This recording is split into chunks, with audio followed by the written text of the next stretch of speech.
All right, Coach. A series win here in Game 2 in Lexington. Sage Marjeko had another fabulous outing in the circle. What did you like from her to start things off?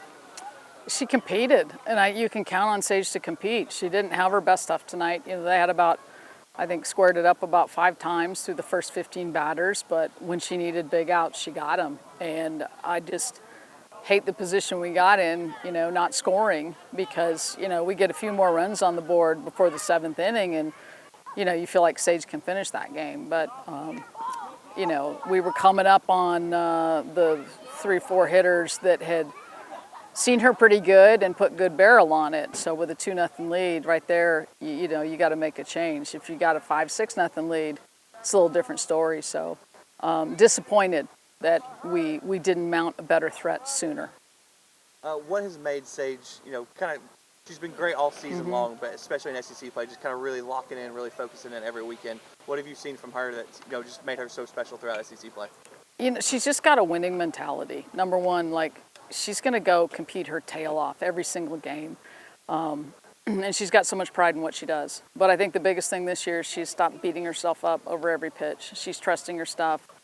Even like tonight, even though, they hit some balls hard, she'd come back and get the next one. And the biggest situation there was Sleeman at the plate, their best hitter, their most powerful hitter. The runner on 2, the tying run at the plate. I mean, she gets a big strikeout right there. And the funny thing is, we were like, let's pitch around her. And we got her to do what we wanted, which is chase some things. But she's just a competitor, and she's learned to let go. Offense had a run in the 3rd and then a run in the 6th before the big 7th inning to kind of blow things open a little bit. What did you see from the offense, and what would you like to see them maybe tweak going into Game 3 tomorrow? Yeah, just not enough good at bats. I mean, too many times with runners on base, and we didn't do something productive. We didn't square a ball up. I mean, kid was flipping us a bunch of changeups, and the inability to get the timing on that was pretty frustrating, because I thought we could have done some damage. And I just think we've got to improve on how we approach games and our body language and our energy to start the game. And like we just told him in the huddle, and actually Carlin was the one that called it out. Carlin said, don't anybody be happy with that.